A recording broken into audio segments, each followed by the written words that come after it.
BPSC शिक्षक भर्ती exam के लिए बहुत सारे लोग अट के पट फॉर्म भर दिए। बहुत सारे लोग स्पेलिंग मिस्टेक कर दिए।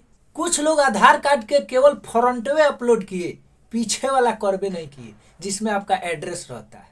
कुछ लोग तो इतना शातिर निकले कि सीरियल नंबर दिए सीटेट के मार्कशीट का डॉक्यूमेंट में अपलोड कर दिए सर्टिफिकेट। अब जब जांच होगा, जब वेरिफिकेशन होगा तो वो तो देखेगा कि इसमें सीरियल नंबर है या नहीं है, और आपका सीरियल नंबर दिया हुआ है तो यही ना पार्शियली वेरीफाई हो जाएगा। कुछ लोग तो सीटेट का सीरियल नंबर दिया ही नहीं, एनए भर के निकल गए।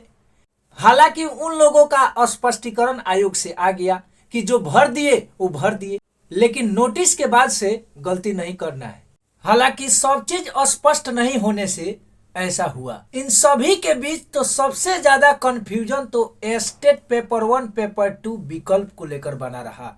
इसमें सब्जेक्ट वाइज एज एग्जम्पशन दिया गया था, यानी किन्हीं में 4 साल तो किन्हीं में 10 साल। ऐसा क्यों?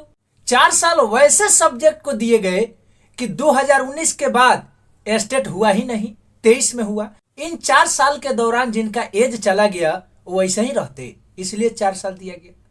अब 10 साल एज एग्जम्पशन वैसे सब्जेक्ट में दिए गए जिनका पेपर 2019 में भी नहीं हुआ, यानी 2012 के बाद एक बार 23 में हुआ, तो इनको तो 10 साल का छूट मिलना ना चाहिए जी।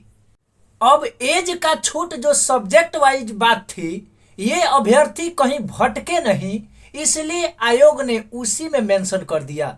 लेकिन वे अभ्यर्थी जो एज छूट नहीं लेना चाहते वो कंफ्यूजन में पड़ गए कि रे दादा ये क्या हो गया, हमको तो एज में छूट लेना नहीं है, लेकिन ये ऑप्शन क्यों हम लगाएंगे। अन्य विषय पर क्लिक करके चले गए। हालांकि वो पहले अन्य था, अब अन्य विषय हो गया। अगर देखा जाए तो इस भर्ती के लिए जेन्युइन एज मापदंड क्या है? 21 साल मिनिमम और 37 ईयर मैक्सिमम।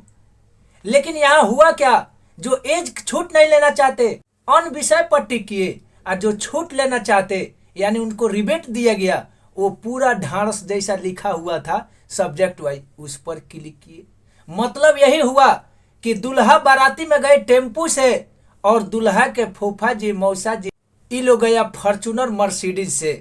लेकिन इसके अलावा जो लोग अट के पट फॉर्म भर गए वो लोग चिंता में है, संशय में है, संदेह में है, कमेंट कर रहे हैं, मैसेज कर रहे हैं। हम कह रहे हैं कि जो लोग गलत फॉर्म भर गए और इसको लेकर वो ज्यादा चिंतित हैं, तो मैं तो कहूंगा कि फिर से रजिस्ट्रेशन कर दीजिए, कैंसिल करके फिर से रजिस्ट्रेशन कर दीजिए। पैसा कहां आएगा और जाएगा, लेकिन चिंता बना रहेगा तो आपका एग्जाम वो भी सही से नहीं जाएगा। तो काहे ना फिर से फ्रेश करिए दे, मेरा मानना ये है। अगर ज्यादा गड़बड़ी हो गया है और इसको लेकर आप चिंतित रह रहे हैं तो फॉर्म फिर से फ्रेश भर दीजिए। वो तो ऐसे भी कुछ अगर गलत हो गया तो एफिडेविट बनवाएंगे कि नहीं, 2-4 बार दौड़ भाग करे, पैसा तो बराबर ना आ जाएगा। तो काहे का अभी से टेंशन पालिएगा, आगे एग्जाम खराब हो जाएगा। अभी काहे ना निपटारा कर दे। कुछ लोग ढीठ टाइप के होंगे तो सोचेंगे कि चलो ना जो होगा सो देखा जाएगा, ज्यादा से ज्यादा नहीं न होगा। तो अगर ऐसे हैं तो कोई बातें नहीं। कम समय और ऑथेंटिक न्यूज के लिए चैनल को सब्सक्राइब कर लीजिए। लाइक शेयर कमेंट तो आप करते ही हैं।